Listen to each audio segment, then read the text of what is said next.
Hello everyone and welcome back to bonus number 3 with Bob Bly. Today Bob's going to talk about how to build a large and profitable list. And joining Bob on the call are two special guests, Steve Coombs and Mindy McCorth. You'll hear from them later. But right now, it's my pleasure to turn this over to you, Bob. Thanks, Denise. Today's topic is how to build a large and profitable e-list. Now, before we get into it, I want to point something out. The size of your e-list is directly proportional to the money you will make online. For instance, if you have an e-list of 10,000 names, which is a very respectable size, and you send an email to them that gets a 2% click-through rate, you will get 200 clicks onto your landing page, if that's where you're driving them. Now, if you get a 3% conversion rate, meaning the percent of people who go on your landing page who buy your product, you will get 6 orders. If your ebook is $30, you made $180. On the other hand, if you have a very big list, and it's 100,000 names, you will make $1,800, which is nice for a day's work. So the ways to make more money in ebooks are threefold. Make a bigger list, get a bigger list, which we're talking about today. Increase the click-through rates on your email by writing stronger emails.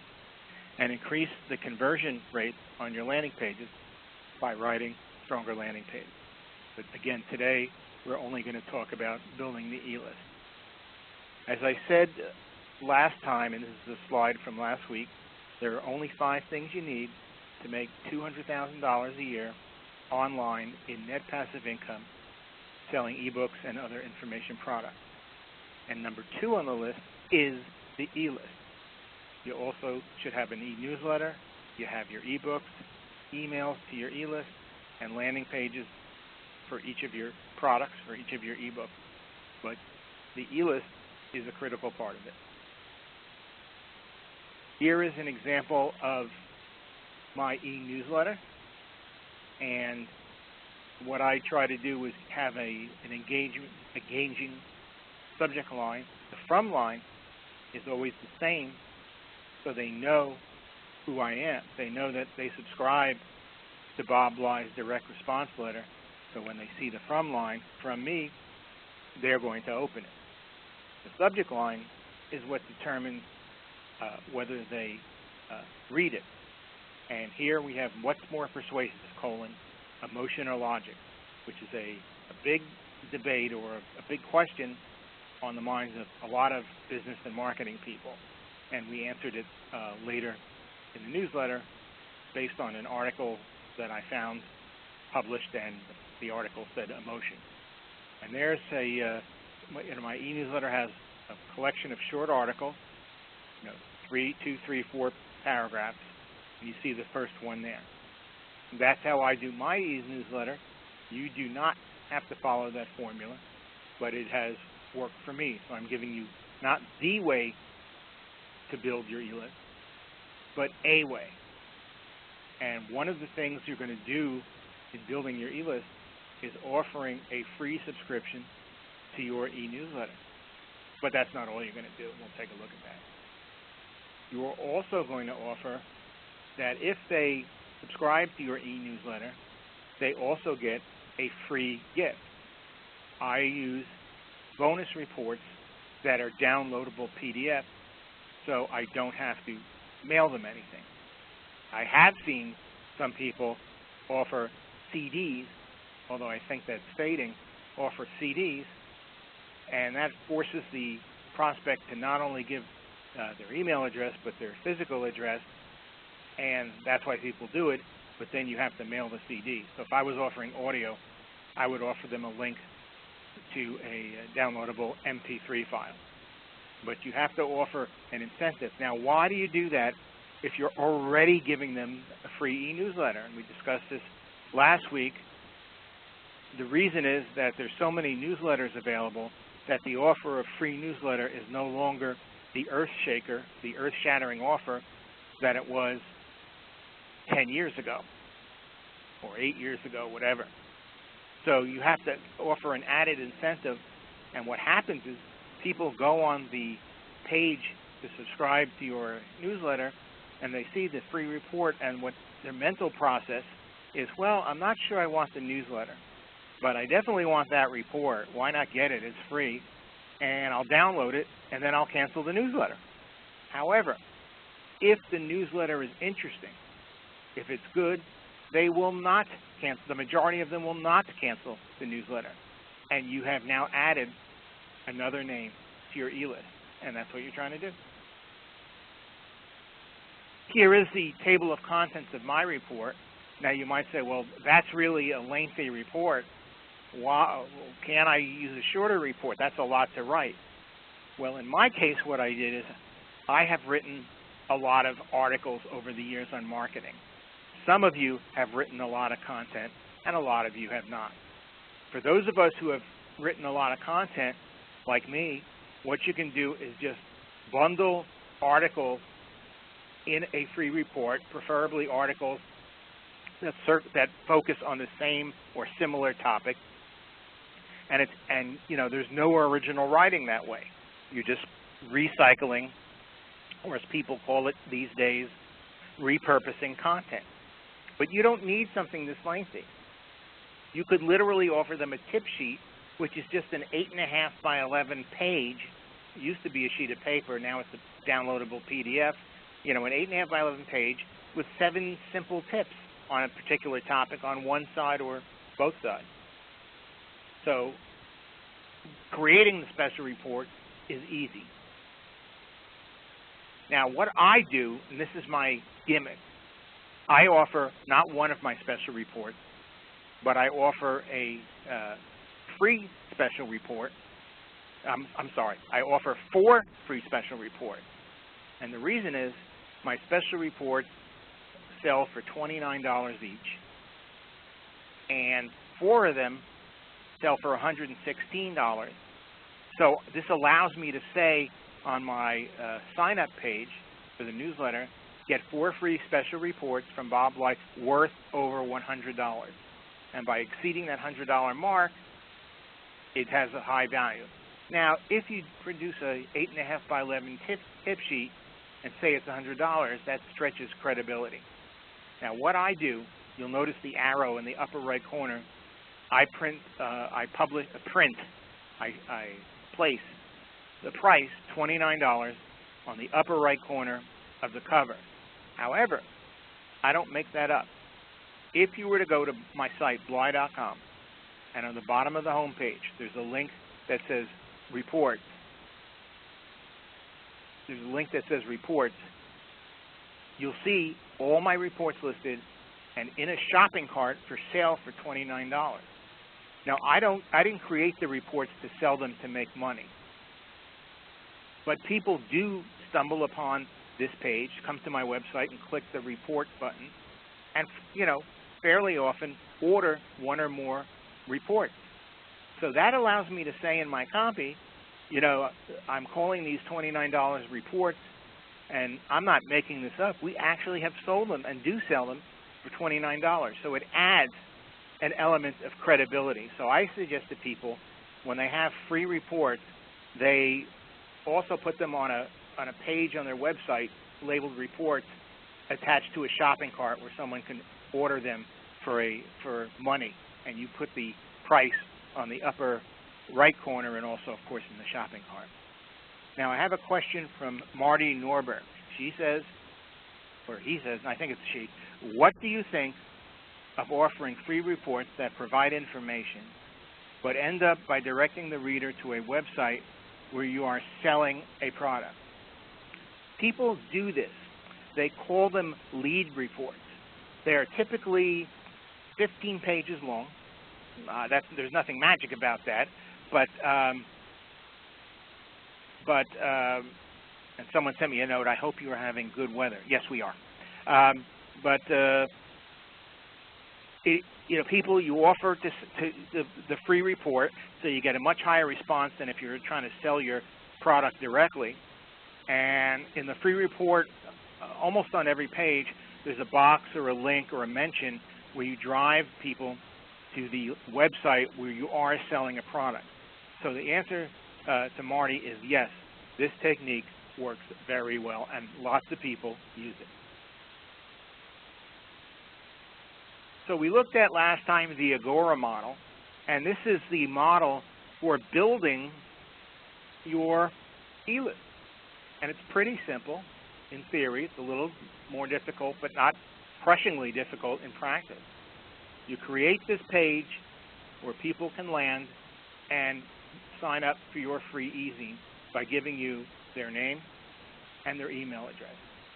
Some people ask for more information, but the more information you ask for, the lower your sign-up rate will be. So I take the bare minimum of information. I take the name and the email address. So you drive people to that free e-zine page, represented by a black box with the words free e-zine here. And as we discussed, the yellow ovals are all the various methods, which I will actually show you, not all of them, but my favorite one, and exactly how to do them in a couple of minutes. But those are the methods of driving traffic to the free e-zine page, where then people sign up and join your e-list. And we've discussed some of these methods, but affiliate deals, where you sell other people's products as their affiliate. If someone and where they sell your product as an affiliate, and if someone mails an offer for your product to their list, and one of their subscribers buys it, you have added them to your list. We talk about banner ads and pay-per-click ads. They click and they land on your sign-up page. You also could get them to go directly to a product page, but you'll get a higher response asking them to sign up for your free e-newsletter. So let's look at some of the methods that we use, some more yellow ovals in the next slide, to drive traffic to your free e-newsletter page. This is what people call co-registration. And you go to a website, and eDiets is a very successful website, and they do a lot of co-registration. So you're on one of their pages where they want you to sign up for their store or another of their newsletter. Excuse me. But also on that page, at the bottom, are half a dozen other offers, not eDiets offers, but offers from other marketers. Usually, almost always, I don't think I've ever seen an exception, although maybe it's to it, but usually offering something free. Like the second one, yes, I would like to receive online vacation offers and promotion. So they offer something free, and the visitor can quickly check yes or no, and then press the button to the left. And if they do that, they are signed up. I believe they're not sent to the sign-up page. They are automatically signed up for your e-list. This is called co-registration, since they are sharing, co-CO, since they are sharing the spotlight with other advertisers. And to get on this list on eDiet, you do have to pay for the advertisement.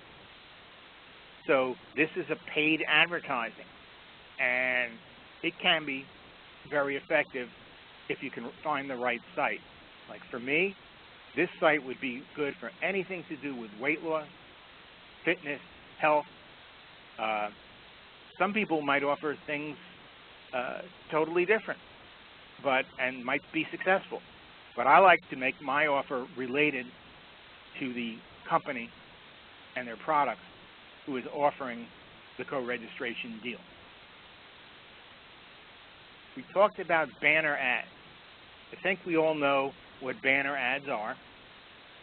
They are box ads that appear on third-party websites. You pay to either be on that particular website, or often you pay to be in a banner ad network where your ad pops up on many different websites. And banner ads are usually color, and they are usually in standard sizes. So you can have one as small as the square in the upper right corner, or you can have what they call a skyscraper at the left, which is a tall banner ad. And some people use that format. And as you go on the internet later today and go to various websites, you'll probably see some banner ads. And banner ads get a small click-through percentage. You know, it's in the 1 to 2%, 3% rate, but depending on the price, that can be profitable, especially if you have a good sign-up page for your newsletter with a good free offer.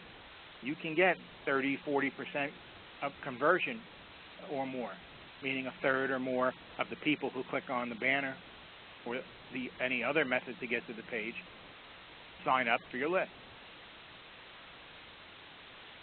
Another method of getting people to sign up for your list is Google AdWords. As we know, when you go on the Google main search page, because you're searching for something, you get listings on the left that are what they call organic listings, where Google does a search with its algorithm and picks the most relevant pages to what you searched, whether it's aquariums or designer dresses or whatever. But on the right column, advertisers pay to have an ad there, and that's what we mean by pay-per-click advertising. You pay for everyone who clicks on your ad and goes to your web address, which for our purposes is going to be the sign-up page. You could also send people directly to a website where you're selling products. But you often find that the return is better by sending them to a free sign-up page. Now, how much can you afford to pay for Google AdWords? Well, you judge it, and some of you may not know this metric yet, but the question is, how much is a new subscriber or is a subscriber worth? Now, how do you calculate that? Let's say you sell, now this is a big number for you guys, but let's say you have a list now of 100,000 subscribers, and you can scale this down to your list, whether it's 10,000 or 1,000. But it's easier for me to do the math in my head this way. Let's say you have 100,000 subscribers, and you sell $1 million worth of merchandise or information products a year. If you were going to do it for a 10,000 list, let's say you sell, maybe that is a better number. Let's say you have a 10,000 name list, and you sell $100,000 worth of ebooks a year. Therefore, each name on your list, on average, is worth $10. Now, it's true that a lot of names are worth nothing because they don't buy anything, and there's some people on that list that'll buy $300 or $400 or $500 or more of your products. But on average, the name is worth $10. So the rule of thumb is you can afford to spend on advertising, and part of this is your choice. But a lot of internet marketers say, if I spend money on advertising, I want to get my money back in 3, 4, maybe 6 months. You could say a year, but let's say it was 6 months. So if your name is if your names are worth $10 a month, $10 a year, they'd be worth on average $5 in 6 months. So therefore, you could afford to pay $3, $4, up to $5 per name acquired with your advertising and break even in 6 months. And that's a rough rule of thumb how you determine your advertising budget. Google charges you a a fee for advertising, and you pay per click, so you can calculate based on the response rate how much your people added to your list cost, because every click is not going to be added to your list. If they charge you, let's say, $2 per click, but your sign-up page only converts, and this is a good number, but converts half, 50% to subscribers, then really you're paying $4 a subscriber, because half the ads you are generating clicks with, you're paying for, but they don't sign up. So let's take a look at what we call a widget. A widget is something you place on your website, or if you can convince them, because it's really valuable, maybe you can get other people to place it on their website because it adds value to your subscribers. So here we are. We have my website. It's part of the home page, cut off at the top. It's part of it. And you see in the middle left with the arrow pointing, it says free DM, which is direct mail, ROI, return on investment calculator. Instantly calculates direct mail response rates. To people who do direct mail, and I made this many years ago, so I admit that market is shrinking, but a lot of people still do direct mail. This is very valuable, and it helps them determine what response rate they need for the mailing to be profitable. And let's take a look at how it works. If you click on it, the first screen that you get is to use the free calculator and get additional free tips on direct marketing, which is a little bit of tricky language. Maybe I should be more direct, but that indicates that you're going to get more email from us. Enter your name and email and the address below. If you don't do that, you cannot use the calculator. So this captures their email address and their name, because this is what pops up when you click on that tool icon of the calculator. Then when you click on it, there are a bunch of fields you fill out, and you have to enter the price of the product you're selling, the cost of the mailing, which is determined by the mailing list, the letter shop cost, which is the cost to assemble and put the mailing together, the mailing list rental fee, the printing and postage costs, I didn't say that already, and that tells you your cost per thousand. And based on that and the price of the product, really the net revenue of the product, which is the price minus the cost of goods, as you can see at the top, this calculator will instantly calculate, or in a second calculate, the number of orders you need to get on your mailing for you to break even on the mailing, which is how people calculate whether the mailing is successful or not. A lot of people will see that and say, well, I have to get 100 orders to break even. I want to get double break even, so I need 200 orders. And then it tells you the response rate to the mailing you need to break even. So if it says 1% and you want to double your money, you know you need 2%.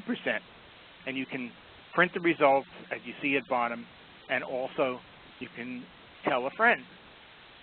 So, and this tool, so to calculate this, there's this very simple software program of routine behind this. I gave my webmaster the formula for doing this. It's a very simple formula, very simple. And he put together a very simple calculator to come up with these numbers. And he charged me literally $35. So the programming for this widget is very cheap, and yours can be as simple or expensive as you want. Obviously, as simple or complex as you want. Obviously, the more complex it is, the more it'll cost to program it. So I like to keep these things simple. People like them. They're fun. They're useful. And they do it. And you get subscribers. You capture email addresses and names.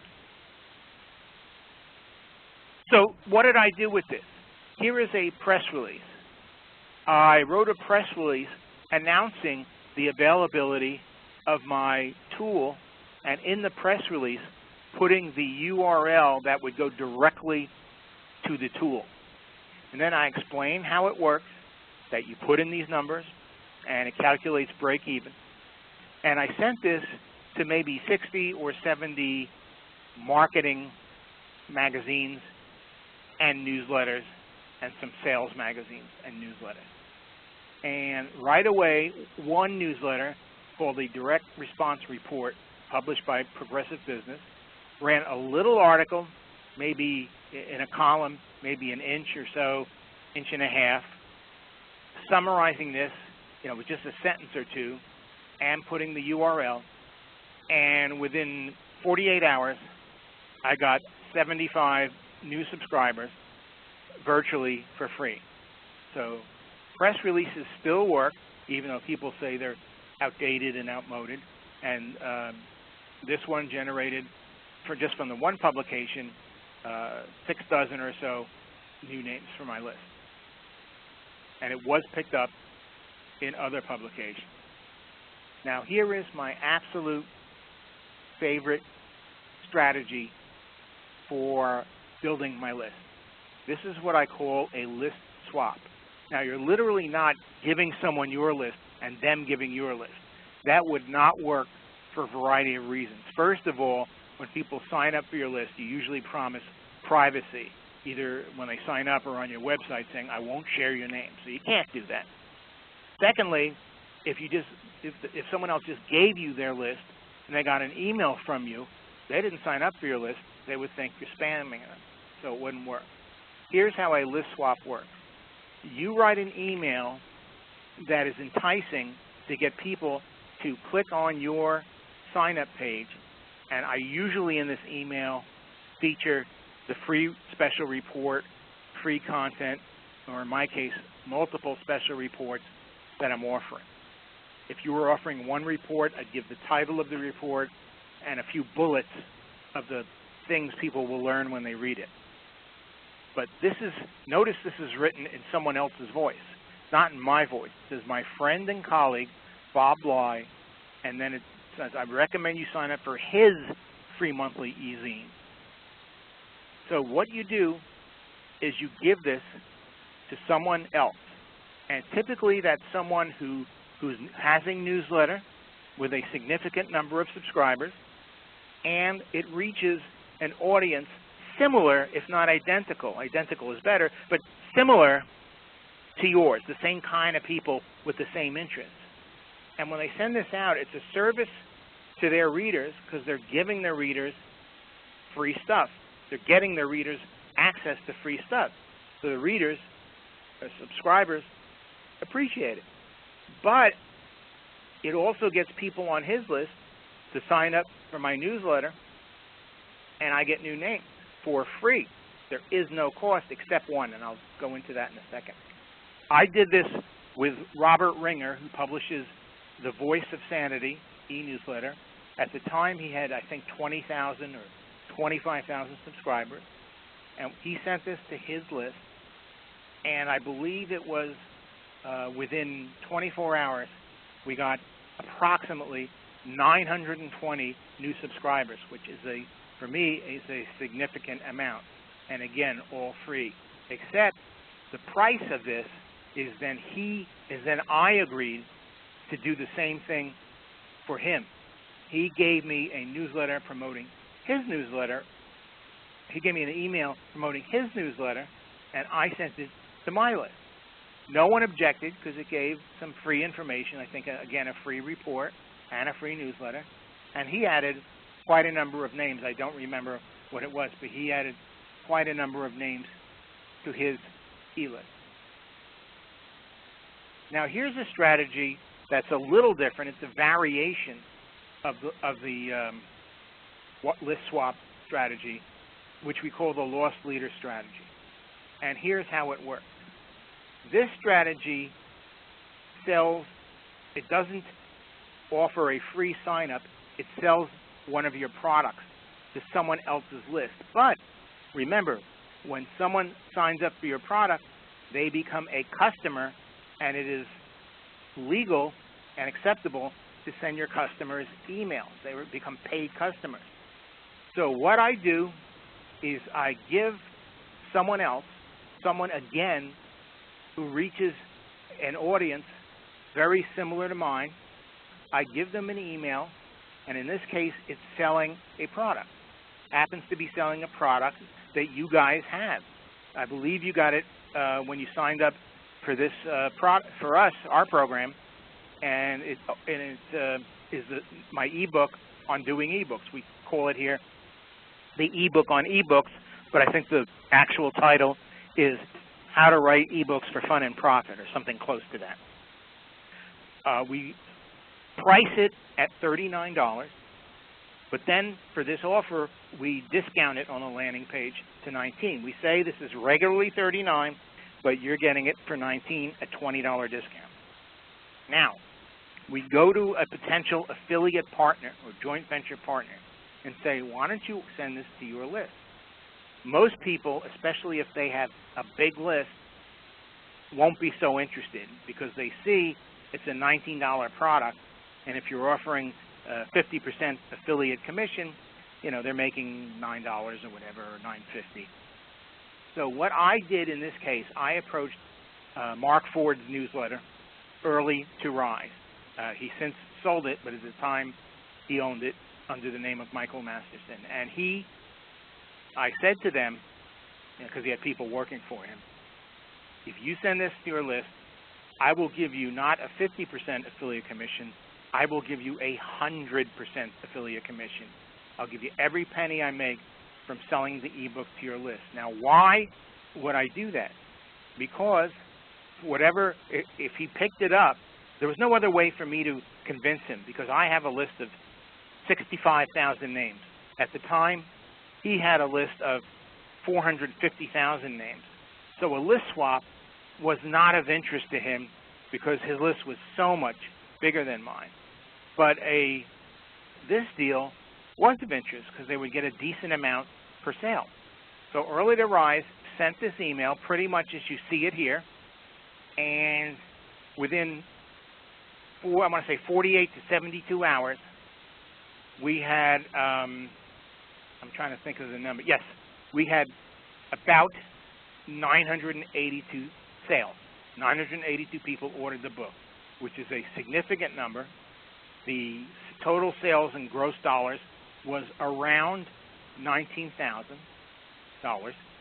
I mailed them, after I collected all the money, a check for $19,000, which they enjoyed, and I got 982 new names from their excellent list added to my list, which is a win-win. Plus, instead of just getting names where the people are requesting a free report, I actually got names of people who bought something on the internet. And buyers are always better than inquirers. Someone who bought something is a better quality prospect than someone who just asked for something for free. So the loss leader strategy has worked very well for me, and it's something I urge you to pursue. And here is the ebook, which you should have, which we sold, Writing Ebooks for Fun and Profit. Again, points to ponder. We discussed this in our last session. When you work at a normal job, not selling ebooks, but at a normal 9-to-5 job, or today 8 to 6 or whatever, you are trading your time for money. As dentists say, if you're not drilling and filling, you're not billing. Ebooks give you passive income, and the way to get the easiest, not the only way, but the easiest way to get that income on a regular basis is to build a responsive and larger e-list, because we saw how your income, all else being equal, is proportional to the size of the list. People who have a large list have several advantages over those who have a small list. Number one, again, all else being equal, the same conversion rates, the same click-through rates, they make more money every time they send out an email. As we looked at before, $180 versus $1,800. And the second thing is, when you want to make deals with people to do a loss leader strategy or just to do a simple normal affiliate program where someone else offers your product to their list, and in exchange you pay them a commission per sale, which for ebooks can be 40 to 50%, but I pay 50%. That's how you get people interested, and I think that's fair. And it doesn't really cost you out of pocket because the manufacturing cost of an ebook is virtually zero.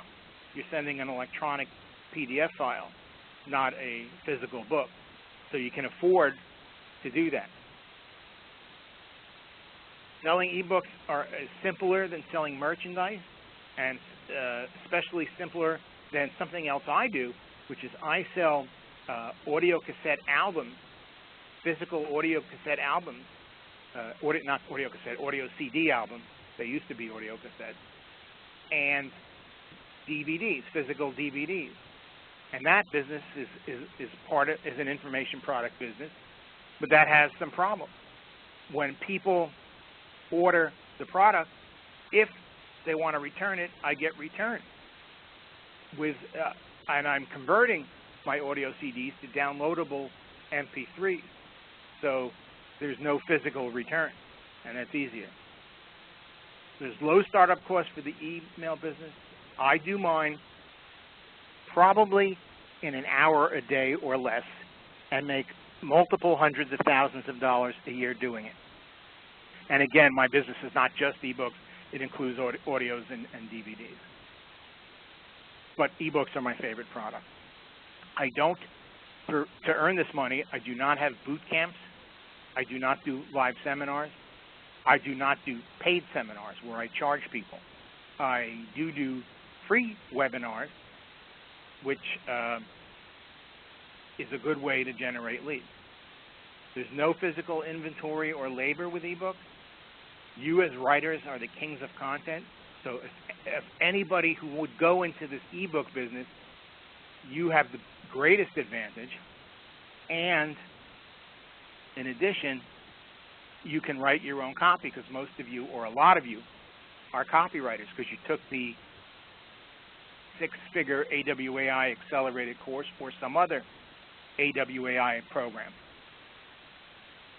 So that's the end of my formal presentation, but now I want to ask Mindy McHorse. And Mindy, if you could say hello to the audience and give them just a short background of who you are and what you do. Sure, thanks, Bob, and hello, everybody. I'm very excited to be here. I've been working as a copywriter after first discovering AWAI about 7 years ago, and I've been enjoying quite a bit of client projects, but I am really excited to move into the ebook area simply because I have small children and I want to have the bulk of my income coming from an area that doesn't really have deadlines because, as many of you know, children don't care about deadlines.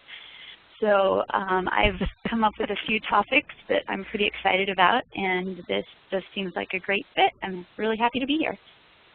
Now, do you have currently an e-list of subscribers? I do not. I mean, other than a handful of fellow copywriters I've told about my projects who have told me they want to be put on the list, but that is very And that's, small. by the way, a way to get names. Not a huge way, but I've heard this said before. My friend Fred Gleek, who's a very successful information marketer, says it's okay, and Ted Nicholas said that too, to add just a few names at a time as long as you do it consistently. So asking friends and relatives and business acquaintances, clients, is a good idea. When I get a lead in my copywriting business, I don't know if you do this, Mindy, the last thing I say to them after discussing the potential project is, and may I sign you up for my e-newsletter? And 9 out of 10 say yes. So that's a good way to build the list gradually. Do you have any ideas or thoughts of how you would build the list? Well, just to give a little background on my ebook topic, it's about pet loss. The specific topic is healing from pet loss, and it was prompted by my loss of my own little doggie a year ago, which was tragic and sudden and very difficult. I'm sorry to hear that. Thank you, thank you. We lost our golden retriever 6 weeks ago. Oh, oh my goodness, I'm so sorry to hear that. We are crushed. It really is crushing, and it was, at the time, I was completely devastated. He was like another child, and I was really searching for help, searching for answers. There was nothing that I could access on the internet, no books that I felt really spoke to me, and so that's sort of where this, that's the heart of this project. And now what's interesting is since over the past year, since I've told people about it, everybody I've told, with the exception of one who's just not a pet person, everybody I've told has shared some story or other of their own pet loss and expressed an interest. And then almost every week I see somebody post on Facebook that they lost a four-legged friend. So I really feel like social media will be a strong driver in terms of getting the word out and driving people to a list, because even now when I see that somebody has lost a pet online, if I know them well, I'll send them a private message just expressing my sympathy and telling them that I have this site coming up. And every single time they say, well, I would really like to know about it. So social media is probably my biggest, I think that's going to be my biggest driver. And then I also, along with referrals, like I mentioned before, I have friends and colleagues in the business who are interested in this project. And I also thought it would be beneficial to send letters or maybe magnets or cards to different animal hospitals around the country, which, of course, are sources where people are going to encounter that kind of loss, just to get the name of the project out, and that hopefully it'll grow from there. And just another thought for you. This is the type of ebook that has the possibility of being turned into a physical book where you could sell them through different outlets like veterinary offices. That's a good point. Yes. Yeah. Yeah, because I've thought about that. They wouldn't leave a copied ebook on the desk, but they certainly, might have physical books. Right. Something maybe as a handout that. Yeah.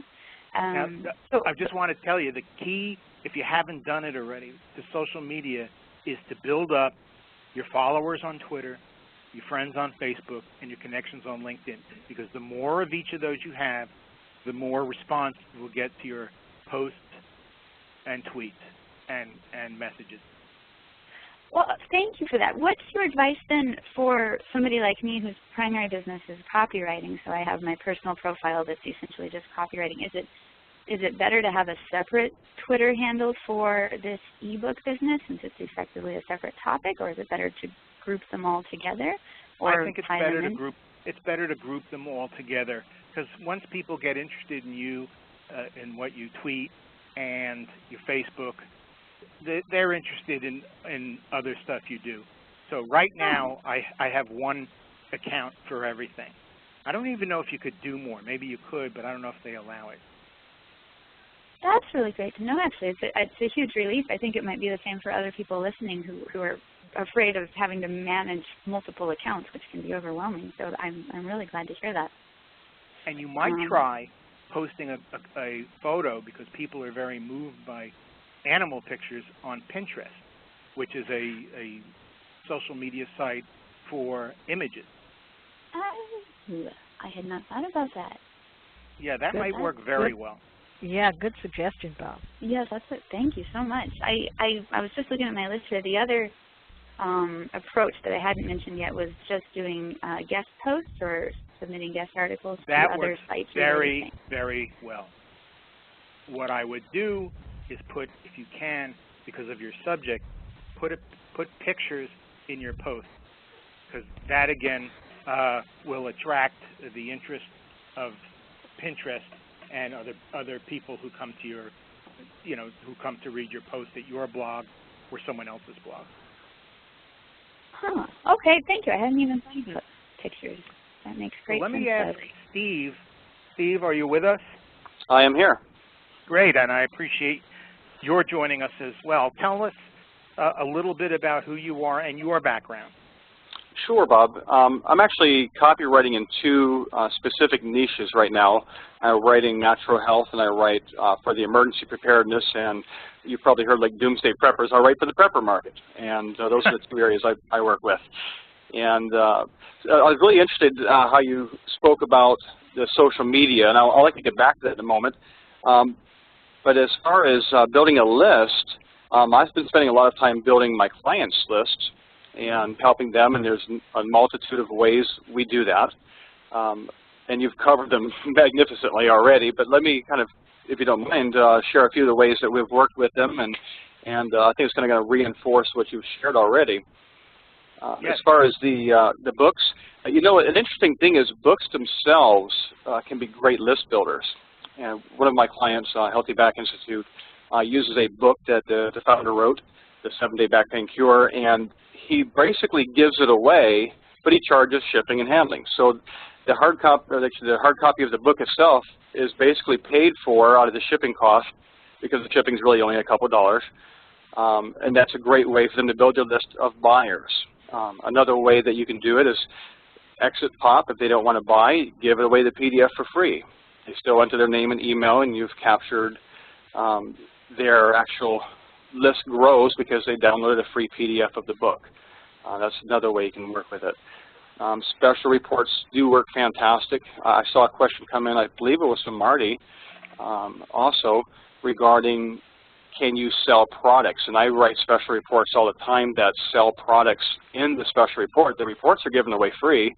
People often have to sign up and give a name and email in order to get the report, or it's already sent out to the existing list. But within the report, it'll promote other products. It can promote a book. It can promote something else you're selling, which is great if you're, obviously you don't want to start with one book and end there. You're going to continue writing more books or writing more material or doing affiliate sales or carrying your own products. So there's lots of ways to make money with that. The interesting thing is, when I first found AWAI, it was through a co-promotion of Michael Masterson's book, Automatic Wealth. And that was kind of an interesting story. I was corporate PC and IT type sales, outbound corporate sales. And at the time, I was interested in how can I improve my telephone sales. And there was a guy who I had subscribed to his list before, and he said, if you buy this book, but I'd never heard of Michael Masterson before, if you buy this book, I will give you these special bonuses for free. And I believe that there was some kind of relationship there, that he got some kind of money or some benefit from my buying the book, obviously. I purchased the book, and that's how I found about AWAI was in the pages of the book. I said, I'm going to look at that company, and that's how I got into copywriting, as a matter of fact. But it was from a co-promotion. So a book can be a great leader in many ways. Social media. I don't have a personal email list, but I do have a significant Facebook list. And Facebook is also very responsive. I was actually surprised how responsive it can be. I did a little test, I guess it was in February or January of this year.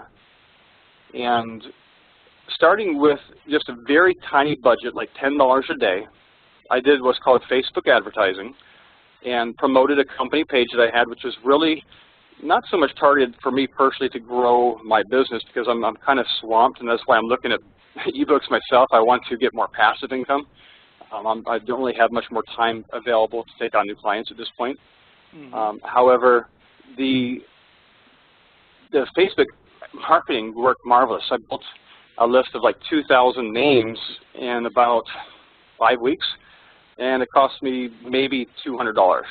So it was, to my mind, pretty dirt cheap to build a list, and it was responsive. So you can build relationships with people kind of similar like you would through email. And of course, Facebook, once you have those names on there, people share your content and they like it, and other friends see that and they join your list just by seeing it. So that, Facebook is a great tool. Twitter, Pinterest. If you do a blog post, you can, like I use WordPress, you can have your posts automatically go out to the world. Pinterest and Twitter and LinkedIn and Facebook, all of those you can have just about completely automated post to the world. Hey, I've got a new post, and you set it up, it just goes out automatically. So there's lots of great ways you can promote yourself. And that's for books, for your your personal business, for pretty much anything you want to promote products to. Sky's the limit. Well, that was a very clever thing you did for your client, to give away the book, but charge I'm assuming it was a fairly significant shipping and handling. If your cost was $2 shipping and handling, you probably charge $5.95 or $4.95 or something. I don't know, but you know, that way you get someone who, even though it's a small amount of money, is a proven buyer, and that's a big difference, because the people who are proven buyers are better names, prospects for your additional stuff. And there's a rule that we call 90-90 in ebook marketing, and it says 90% of the people that you add to your list who will buy one of your ebooks will do so within 90 days of joining the list. Therefore, you have incentive to try to get them to buy something right away instead of later. And I always start with a lower priced product. In your case, it could be that book because the price is only shipping and handling. In my case, I've got a couple of lower priced ebooks, and I probably should have that are in the $19 range. Probably should have something that's $7. And you know, we send out emails when people join the list for those products to get them interested and to get them to buy quickly. So that's something I recommend to people, to give people an incentive to buy sooner your ebooks rather than later. How many names do you have on your list? Well, actually, I turned off the advertising around 2000. It's a little over 2,000 now. I turned it off because it was really not so much for making money for me. It was more of just a way to vent so I could stop pestering my family and friends on my personal views. And I find a lot of people that are similar to that. I intend to use the same kind of procedure, though, for income, which is going to be with a topic of sleep, which is what my book and my also a money-making website that will be selling products will be on the same topic. And so that was more of an experiment to prove the concept out to me. So I stopped there. However, I'll be restarting advertising on a new Facebook page, sleep-related, that will be for the purposes of income. So that would make more sense to continue advertising. But like I said, it took me all of about 5 weeks with a very, very tiny budget. And I actually wrote about the exact procedure I followed and what I did and the specifics. I wrote a little blog post. You're welcome to visit on my website, preparedcopy.com, and take a look at the blog. It's in there, a few blog posts back. I don't write too often on there. It's just occasional. But if you want to take a look at how I did the Facebook marketing, I actually wrote out the step-by-step what I actually did there. And anybody's welcome to visit that site and see that. Well, that would be useful. What is your site URL? It's prepared, P-R-E-P-A-R-E-D, copy, C-O-P-Y.com. And again, it's just an occasional thing. But if you go a few posts back on the blog page, you'll find that. It says Facebook marketing. Let's see here. And Mindy obviously chose her topic because she lost her pet. Did you choose sleep because you're an insomniac like me? Sort of. I'm a night owl, and I'm usually up to 2 o'clock in the morning. We've got 7 kids. Like Mindy says, kids don't care about deadlines, so sometimes my best writing hours are late at night. But I sometimes dream of having better sleep when I wake up, and it's like, oh, really? Time to get going again? So it just became a topic of personal interest to me, and I believe there's a large market for that as well. A lot of people out there that don't get as much quality sleep, and for that reason I thought it would be a good topic. Well, that's great. Mindy or Steve, any other techniques or ideas you have that you use to build or are going to use to build your list that you can think of? Well, yes.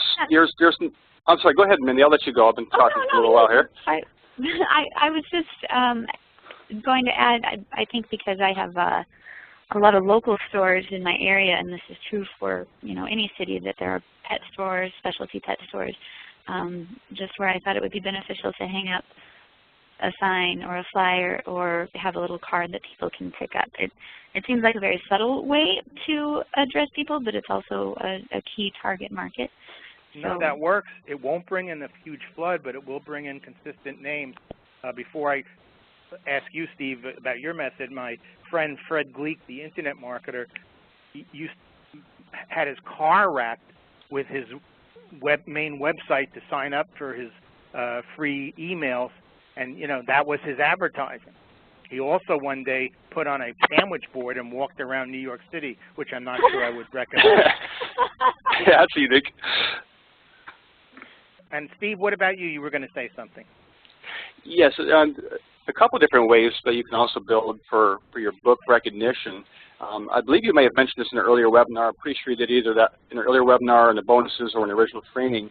Is a lot of people will build their list, or their not the list, but their level of recognition by getting themselves quickly up to top numbers on Amazon by doing a free book day, and that's been very popular and well used, and it works very successfully, especially if you get other people who are in your market who have an interest or a related market. For example, somebody with back pain may have trouble sleeping, so perhaps somebody with a back pain business might promote a sleep type of book to help you sleep better, or vice versa.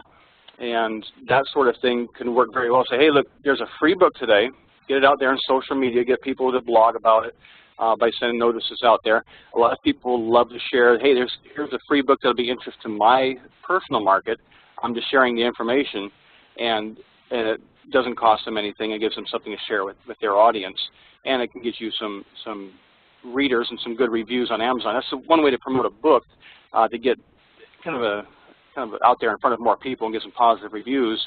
Another thing that's of interest is in your book itself, you can also offer something for free that they will come back to your website for and sign up, because perhaps you're selling on Kindle, or you're selling Create Space, and you have a hard copy or whatever.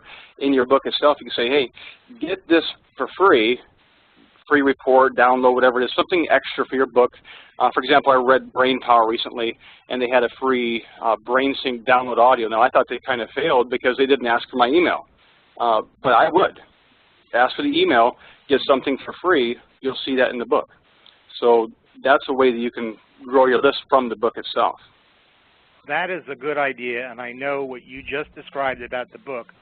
My friend who's very expert and has a large list, Fred Gleek, does almost exactly the same thing. So Denise, that brings us sort of at the end of the hour, so I'll turn it over to you.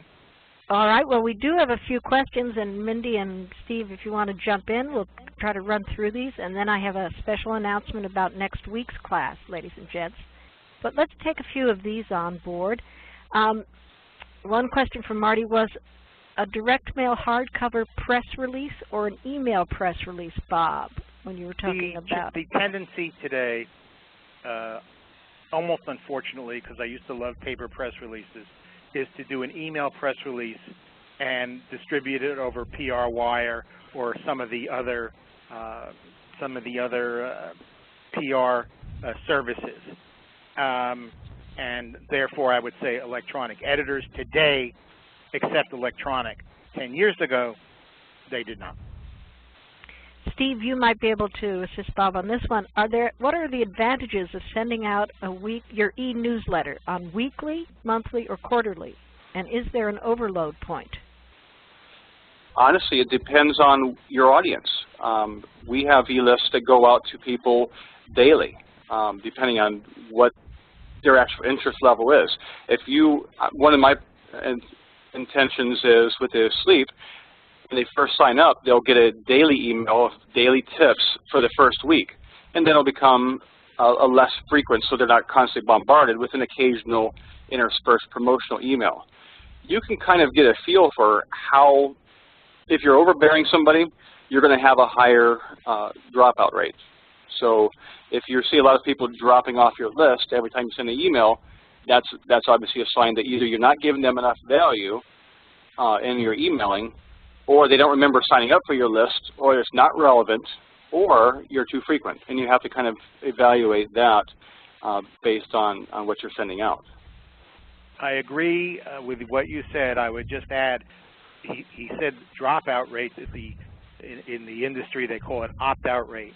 If you get a spike in the opt-out rate, you're going along and all of a sudden it jumps, that means you're sending too many emails and you should cut back on the frequency. Also, if your email open rates decline, that means people haven't physically opted out, but they've mentally opted out. They don't read your stuff anymore. So either one says either it's too frequent or the content is not quality and relevant. And if you send out sales messages like Steve does and like I do, the rule is at least 50% of the emails that go to your list should be pure content, and 50% or fewer should be sales messages. That's a good guideline, Bob. Bob Sarah wants to know, she says, I'm going to get going, I'm asking some of my copy clients if they would like a free newsletter content in exchange for this kind of promotion. My clients are all in health, as is my ebook line. Any comments on setting this up with your copy clients?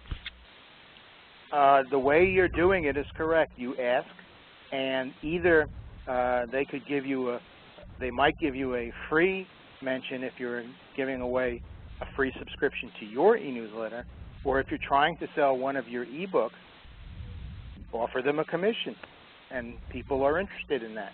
But yes, the best way to get a joint venture or an affiliate deal with people that you already know is to ask them personally. Pick up the phone or send them a personal email and ask them. Well, excuse me, Bob. I'm Go sorry, ahead, Mindy. This is Mindy. I just wanted to, excuse me, piggyback on that question. Is it PC, I guess, to ask somebody their list size, or is there a way that you recommend? If it's a client of mine, I probably, I'm not sure that I would. If it came up in the normal course of me servicing that client, like if I was doing an email for them, I think it's okay to say, and how many names on your list. So I think if it's a copywriting client, you probably can get that information fairly easily. If it's just an affiliate, I think it might be okay. Yeah, I would say it's okay. That would be my answer. It's okay. Okay, all right, good to know. Thank you. And here's a question. Have you found that the urgency of a free event like a webinar increases sign-ups over a more static option when working with partners? The simple, quick answer, yes. Something that has a time limit will often increase sign-ups, especially, again, if it's free. Webinars can be free. Webinars can be paid.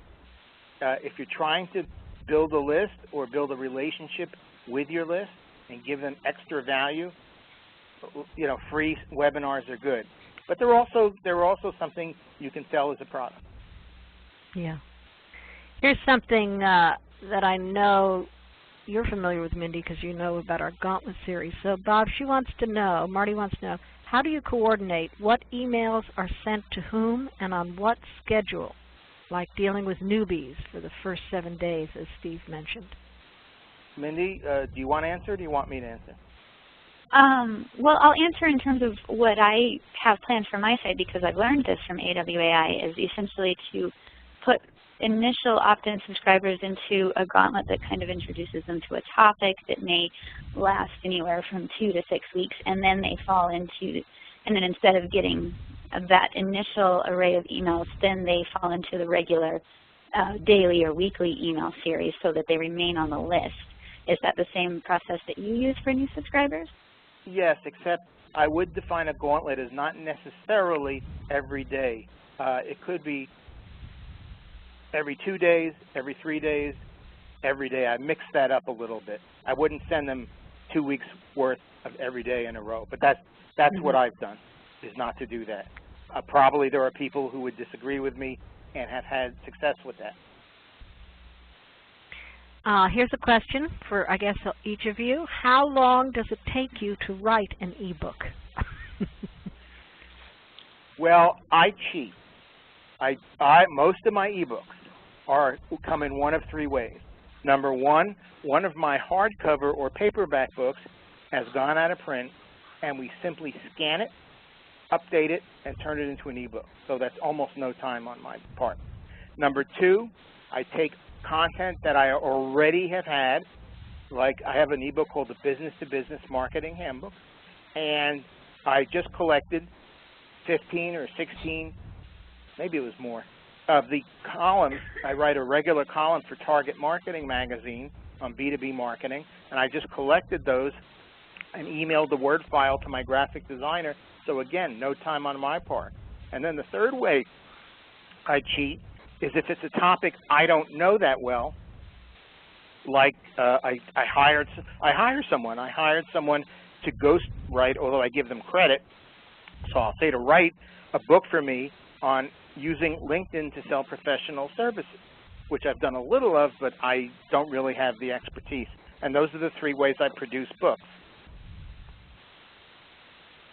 Yeah, that makes sense. How do you use an outside service to keep track of your email list, or do you have software? There's a number of outside services and software. Infusion is very popular. One Shopping Cart with the number 1, oneshoppingcart.com is popular, and that's what I have used to manage my list. But for distribution of emails, I have been using another service called Constant Contact. And that's what I do. I don't know if Steve or Mindy have another solution. I know there's one if you have a smaller list called Emma, but I haven't used it. Yes, I actually use Aweber myself. Oh, me too. Yep. Yeah, AWEBER. A lot of people use that as well. All right. One last question, because then we'll wrap up for the afternoon. How often do any of you post to social media sites when you're building a list? You guys want to answer, or do you want me to take this? Sure. I still continue to post typically multiple times a day on Facebook. I have my Facebook posts automatically go out to Twitter, but that is for more opinion-related type of posts. Now, when it comes to content with a sleep-related website, for example, I would anticipate that being perhaps a daily or every couple of days posting to begin with, and it will grow from that. That makes sense to me. Now, my honest answer is, until now, 0.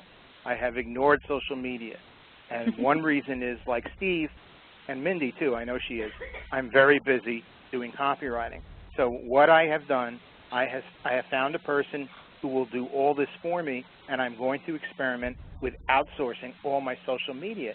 And that's a good way to get done anything that you don't want to do or have time to do. Outsource it to someone else.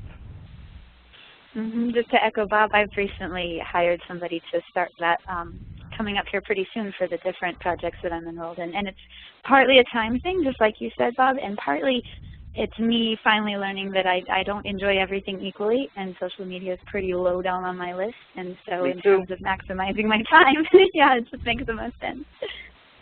Yeah, I don't have the time, and I don't enjoy it. All right. Any other questions, Denise? No, that's good. I want to remind everybody who's listening that next week is our wrap-up series, and it's a special one. If you would like Bob to select your ebook as part of this final webinar, you need to follow the guidelines that were sent to you in my email yesterday.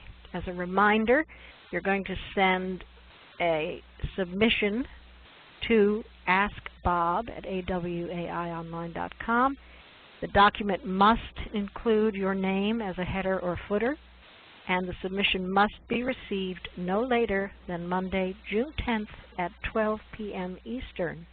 Now, Bob's not going to be able to do them all, but he wants you to send them in. He wants to see how many ebooks are out there, and I will take a side note here and say, I know Bob has hired people to write ebooks based on ebooks he's seen.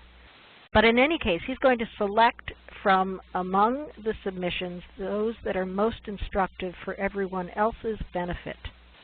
So again, mark your calendars. Next Monday, 12 p.m., send in your submissions, and then on Thursday, we'll walk through these ebooks with Bob. Thank you, Bob, and special thank you to our guests, Mindy and Steve. Thanks for having us. Yes, thank you very much. Thank you, everybody. We loved having you. We loved having you. We loved hearing that you guys are pursuing ebooks in your personal, professional lives, and I wish you great success with that. And it's always a pleasure to have the Master on the call with us, with all of us. Thank you, Bob, for sharing all this information. Thank you, guys. Bye-bye. See you all next week. Bye-bye. Bye-bye.